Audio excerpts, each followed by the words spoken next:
je l'ai vu de la chambre à Laura, je me suis dit vite, il faut que je leur filme. C'est trop cool. Coucou moi chérie, ça va? Tu t'es disputé avec qui?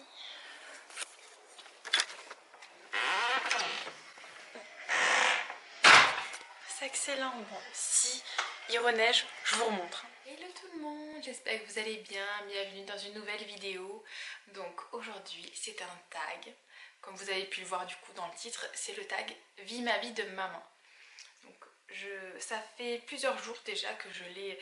Ça fait depuis le 29 janvier en fait que j'ai noté toutes les questions. Donc il y en a 12 et là voilà, j'ai le temps. Je me suis posée. Bon, nous sommes quand même le 6 février, hein, mais bon. Voilà, je me suis pris un petit thé. C'est un thé Pure Night de Fitvia. Oui, c'est pas la nuit, mais c'est pas grave, je l'adore. Et donc, il y a 12 questions et je vais répondre à ces 12 questions. Voilà. Alors, présente-toi en quelques mots. Combien as-tu d'enfants et quel âge ont-ils? Donc, je m'appelle Nathalie. J'ai 32 ans. Et j'habite dans le sud de la France et je suis quelqu'un de très créative, qui a souvent beaucoup d'idées en tête et qui agit peu en fait, à vrai dire, hein, j'avoue. Mais c'est surtout par manque de temps et puis la peur de casser la routine avec mes enfants, j'avoue. Voilà. Combien as-tu d'enfants? J'ai 4 enfants. Donc Laura a 13 ans, Lucas a 12 ans, Maya 8 ans et Anna a 5 ans. Question 2. Avant de connaître le sexe de ton enfant, le connaissais-tu déjà au fond de toi? C'est particulier comme question. Alors, pour Laura, j'espérais avoir une fille, mais je ne me doutais en aucun cas que j'allais avoir une fille. Tellement que dans tous les cas, j'avais choisi un prénom fille, un prénom garçon. Hein, voilà. Alors que pour Lucas, j'étais persuadée que j'allais avoir un garçon, tellement que le prénom de mon fils a été choisi même avant que je tombe enceinte en fait. Je voulais un petit garçon qui s'appelle Lucas, voilà, c'est comme ça. Et à la deuxième échographie, quand je me suis dit, mais zut, le jour même de la deuxième échographie, je me suis dit zut, et si c'était une fille? Parce que j'avais choisi qu'un prénom de petit garçon, alors je n'avais pas encore acheté il me semble, ou c'était mixte, blanc, voilà, mais pour moi de toute façon j'allais avoir un petit garçon, donc pour Lucas oui, j'ai senti que c'était un petit garçon. Pour Maya, dès la première échographie, donc aux 12 semaines, si vous voulez, il y a l'échographiste qui m'a dit bon, il y a 80% de chances pour que ce soit une fille. Du coup, je me suis pas posé de questions en fait. Je l'ai su très tôt que c'était une fille. Mais voilà, je me suis pas posé de questions plus que ça. Voilà, fille, garçon. Quand on attend un enfant, surtout quand c'est pas son premier, voilà, c'est pas grave. Hein, et je suis très contente d'avoir une petite fille. Et pour Anna, alors pour Anna, bizarrement, je sentais que c'était un garçon. Et j'avais son prénom en plus en tête et voilà, c'est... Alors je sais pas si avant cette vie elle était un petit garçon ou si elle a un côté garçon manqué, bien que non, un garçon manqué ne s'habille pas en jupe tous les jours, non. Mais non, je sais pas, je pensais que c'était un petit garçon et vu que j'ai su que c'était une fille, je sais pas, je devais être enceinte de 7 mois, 8 mois presque, parce qu'elle ne se montrait pas. Et elle avait le cordon entre les jambes, donc on ne voyait rien. Donc je l'ai su très très tard. Du coup ça a été compliqué, j'avais choisi aucun prénom. Et je l'ai choisi à la maternité en fait. Si vous voulez, on l'a choisi ensemble avec ses frères et sœurs, et voilà. Donc ce joli prénom Anna a été donné par la famille en fait, en gros.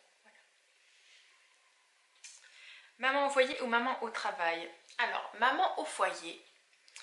Et alors pour Laura et Lucas, pour moi c'était une évidence. Pour Maya, j'ai cherché du travail, elle avait 1 an. En fait, j'ai repris une formation quand elle avait 1 an et elle allait en crèche. Et pour Anna, eh ben, quand je suis tombée enceinte, mon contrat il se terminait peu de temps après et je n'ai pas retravaillé parce qu'avec 4 enfants, ça faisait énormissime. Là, le travail me manque beaucoup, c'est pour ça que je me cherche. Et voilà, ben, j'ai hâte de travailler en espérant que tout se passe bien pour moi. As-tu un objet ou quelque chose de symbolique qui fait référence à ton enfant et qui ne te quitte jamais?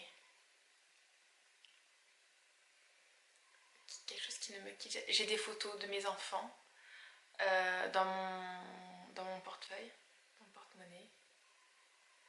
Ouais, les photos peut-être, je pense. Quelque chose de symbolique. Non, j'ai des photos, voilà. Si, et j'ai gardé une tutu de chaque enfant aussi, voilà. Après, non, j'ai pas...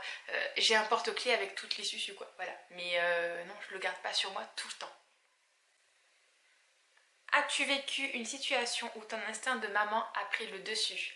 Mais bien sûr, évidemment, 10 000 fois, ça m'est arrivé. Oh là là, euh, tellement de fois.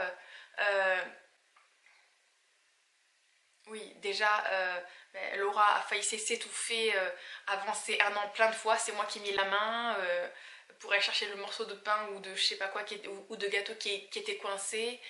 Euh, si vraiment le gros truc, c'est vraiment quand Laura s'est cassé la jambe. Elle avait 20 mois. J'étais enceinte de presque de 9 mois en fait. Et ouais, j'étais enceinte de 8 mois et demi, un truc comme ça. Personne ne me croyait. Je me souviens de ma belle-sœur qui me dit mais non, elle est juste tombée, nanana, mais Laura ne pouvait pas poser le pied. Ça n'a pas gonflé, ce n'est pas devenu rouge, ce n'est pas devenu chaud, rien. On est allé à l'hôpital.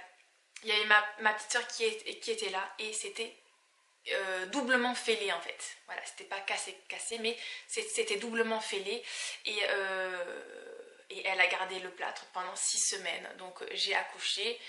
Laura était encore dans le plâtre, il fallait que je la porte et tout, enfin voilà, bref. Fin de grossesse pour Lucas, très compliqué, très dur psychologiquement. Et voilà, donc là c'était le plus gros, vraiment le plus gros. Après ici il y a eu, pour chacun en fait, il y a eu un événement comme ça qui s'est passé où j'ai dit non, là ça va pas, hop, voilà. Ouais, mais vraiment le plus gros c'était quand Laura elle s'est cassé la jambe. Alors, fais-tu partie de... Ah oui, si. Et aussi, en fait, enfin, ou c'est parce que je communique énormément avec eux, mais à leur tête, je vois quand ça va pas. Et je sais comment leur faire sortir le truc quand ça va pas. Vraiment, je vois à leur tête de suite. Et je sais pas si c'est mon instinct de maman ou si c'est parce que je les connais très bien, mais en tout cas, je sais à leur tête quand ça va et quand ça va pas. As-tu du mal à te séparer des affaires de ton enfant, en fait, de mes enfants? Ben, la réponse est oui. Et oui, j'ai encore tous leurs vêtements de bébé. Il y a quelques vêtements par-ci par-là que j'ai pu vendre ou donner, mais sinon j'ai tous leurs vêtements de bébé, de nourrisson. En fait. C'est surtout la période de nourrisson que j'ai du mal. Après, du coup, les vêtements des filles, ben, les remettre. Les chaussures aussi. Oh, j'ai toutes les chaussures d'Anna. Il me semble, à part celles de l'année dernière, peut-être pas, mais ouais, j'ai les chaussures d'Anna, je les ai, elles sont trop belles et ça je pourrais pas. Au pire, elle les donnera à ses enfants, hein, voilà. Enfin, elle les mettra à ses enfants, enfin, surtout si c'est une petite fille, hein. Mais ah ouais, oh là là, je suis une grande fan de chaussures en plus, alors non, ouais, non, j'ai beaucoup de mal. Là, je vends des jouets, mais ce sont des jouets, voilà. Mais tout ce qui est doudou, nounours, j'ai beaucoup de mal. J'ai aussi un sac entier avec des nounours, même de moi, quand j'étais petite, de mes sœurs. Non, ouais, j'ai beaucoup de mal avec ça. Un achat qui te trotte dans la tête depuis quelque temps, mais que tu n'as pas encore fait. Alors, j'aimerais avoir un bijou avec le prénom de mes enfants. Plutôt un bracelet. Parce qu'un collier ou une médaille avec... je sais pas. Mais ouais, j'aimerais bien. Ou sinon, une bague avec leur pierre à chacun ou un collier avec leur pierre à chacun. Voilà, leur pierre de naissance en fait, on va dire. Ouais, j'aimerais bien. J'aimerais bien. Ouais, et ça fait des années que je regarde ça, mais ouais, ça coûte quand même cher, 4 enfants, ça fait beaucoup de pierres, beaucoup d'écriture et le prix monte vite on va dire. Mais ouais, j'aimerais vraiment en avoir. On dit souvent que pour le premier enfant, on a du mal à acheter de l'occasion. Comptes-tu faire différemment pour ton prochain? Alors, j'ai déjà 4 enfants quand même. Hein. Et c'est compliqué. Ça dépend de quoi. Ça dépend. Logiquement, bon, si c'est un lit d'occasion, ça peut le faire. Poussette, je préfère pas. C'est vrai, j'ai toujours acheté des poussettes neuves pour chaque enfant. Bon, Lucas a récupéré celle de Laura en fait, hein, mais jusqu'à ce qu'on me la vole bien sûr. Hein, mais non, j'ai toujours acheté les poussettes neuves et j'aime bien changer comme ça. Et parce que je vois moi, les poussettes que j'achète au bout de 2 ans, même si c'est de la marque, genre j'ai acheté du Pec Perego, que ce soit du Graco, et l'autre c'était aussi du Pec Perego, et bien au bout de 2 ans, 3 ans, ça commence à grincer. Donc non, poussette je pourrais pas. En fait, il y a très peu de choses que je pourrais acheter d'occasion, je crois. Je crois. J'aime bien quand c'est, je sais pas, déballer les choses, quand c'est tout neuf. Et pourtant, j'ai vendu énormément de choses. Non, si le parc d'occasion, oui, ça me dérange pas. Le lit, le parc, quoi d'autre? Qu'est-ce qui me dérangerait pas? Certains jouets, ouais, ça me dérangerait pas, mais ça dépend en fait. Voilà, ça dépend complètement. Même un mobile, ça peut s'acheter très bien d'occasion si il n'est pas tombé par terre, s'il n'est pas cassé, voilà, ça peut le faire. Hein. Je sais pas. Bon, je partirais quand même sur du neuf, je pense, si je devais avoir un autre enfant. Parce que si, le jour où j'ai un autre enfant, ça veut dire que je travaille, que j'ai un conjoint qui travaille, et que voilà, enfin, voilà quoi. Euh... Fais-tu partie de ces mamans qui ont gardé leur test de grossesse? Oui, oui, oui. Bon, c'est enfermé dans un carton dans le placard à bordel là-bas, là-haut. Mais oui, je les ai tous, que ce soit les prises de sang ou les tests de grossesse. Pour toutes mes grossesses, je les ai. J'ai toutes les échographies de toutes les grossesses. Voilà, j'ai tout. Tout, tout, tout. Un fait marquant depuis la naissance de ton enfant, joyeux ou non? Un fait marquant. Euh, pour quel enfant par exemple?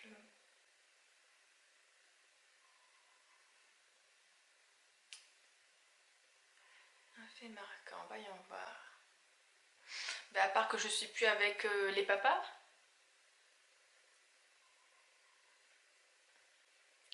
Ben voilà, c'est ça en fait. Le fait marquant, c'est que je suis seule à les élever en fait. Ouais. Mais ils sont bien équilibrés, enfin ils sont très bien quoi. Voilà, si Laura et Lucas n'auront logiquement, enfin sauf voilà, je sais pas ce qui va se passer, je touche du bois déjà, logiquement n'auront plus jamais de contact avec leur géniteur. Il n'a aucun droit sur eux. Et le papa de Maya et de Anna, s'il veut les voir, il le peut en fait. Voilà. Il a aucune interdiction, mais voilà, c'est compliqué, on va dire. C'est compliqué. Voilà, tout simplement. Et sinon, joyeux, si je dois en dire un joyeux, bah, c'est le fait que j'ai eu d'autres enfants. Voilà. Depuis la naissance de Laura, en fait, ça m'a donné envie d'avoir d'autres enfants et j'aimerais encore en avoir d'autres si je peux, si financièrement je le peux, si je suis heureuse, si je suis amoureuse, si tout se passe bien. Et voilà, je serais. Voilà, ça ne me dérangerait pas d'avoir d'autres enfants. As-tu déjà craqué nerveusement depuis que tu es maman? Mais oui, 10 000 fois, c'est pareil. Oui. Et moi, ce que je fais, c'est que je m'enferme dans ma chambre. Comme une adolescente. Ouais. Mais j'ai tellement pas envie de leur crier dessus ou de les taper. C'est hors de question. Donc voilà, je m'enferme dans ma chambre. Et je respire un bon coup. Et en général, ou ils m'appellent sur mon téléphone, ou il tape à la porte. Voilà. Et quand il m'appelle, c'est genre bon bah ça y est, on s'est calmé, tu peux revenir. Ou sinon, et quand je dis non, bah c'est bon bah ok, bon bah bon, voilà. Non, c'est rare. Et surtout que je préviens avant, je leur dis arrêtez ou je vais péter un câble sinon. Calmez-vous, hein. Voilà. Mais avant que ça arrive, hein, il faut un moment. Puis il faut plusieurs jours d'agacement avant d'arriver au craquer nerveusement, en général, moi. Et puis surtout, il faut que je dorme bien la nuit. Sinon, ouais, là c'est sûr que si je dors pas bien, c'est plus que certain que je peux craquer beaucoup plus vite. Et la dernière question, voulais-tu plusieurs enfants avant d'en avoir un et ton avis a-t-il changé depuis? Alors, avant d'avoir Laura, il est évident que je voulais des enfants. Au moins 2. Et en fait, ouais, je pense à être maman. Je pense au fait que je peux être maman depuis que j'ai, je sais pas, 15-16 ans à peu près. Et oui, enfin, comme beaucoup de petites filles, en fait, je me dis oui, je ferai telles études, je me marierai à tel âge, j'aurai le premier enfant à tel âge et le deuxième enfant à tel âge. Bon, là, par contre, je me suis gourée complet. Je voulais avoir un premier enfant à 25 ans et un deuxième à 30 ans, à peu près. Et voilà. Donc, je les ai eu beaucoup plus tôt. Et, mais sinon, oui, je voulais avoir au moins 2 enfants. Et non, je pensais pas que j'en aurais 4. Je pensais pas être suffisamment forte pour avoir 4 enfants, surtout les élever seuls en fait. Pour moi, c'était évident que j'allais être avec quelqu'un pour élever mes enfants. Mais voilà, le destin en a choisi autrement. Et mon avis a-t-il changé depuis? Ben, non, non. Enfin oui, si, oui, mon avis a changé, oui, parce que maintenant, même si j'en avais 6, j'en aurais 6 et voilà, c'est comme ça. Ce qui est contradictoire, c'est que j'ai déjà 4 enfants en fait, donc c'est compliqué, mais non, je pensais pas avoir 4 enfants, forcément, voilà.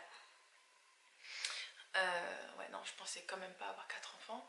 Et mais au jour d'aujourd'hui, donc après les avoir eus, mes 4 enfants, ça me dérangerait pas d'en avoir d'autres. Parce que pour moi, la maternité, que ce soit la grossesse ou les élever à n'importe quel âge, que ce soit nourrisson ou adolescent, je vais pas dire que c'est facile, non, c'est la chose la plus dure au monde. Mais c'est tellement enrichissant et on se sent tellement vivant et utile. Et je sais pas, je suis très épanouie en tant que maman en fait. Et maintenant, ben voilà. Alors, est-ce que...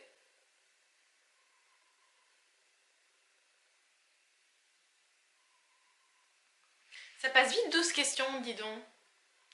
Bon voilà, ce tag est terminé. J'ai même pas pu monter en fait, je me suis juste concentrée sur les questions. Et ben, j'espère que ce petit tag vous aura plu. N'hésitez pas à le faire si vous le souhaitez. Voilà, et à me dire vos réponses en commentaire si vous le souhaitez, ou me dire vos vidéos à vous de tag vie ma vie de maman, je n'arrive pas à le dire, et j'irai voir vos vidéos. Voilà, mais je vous laisse et je vous dis à bientôt pour une nouvelle vidéo. Bye!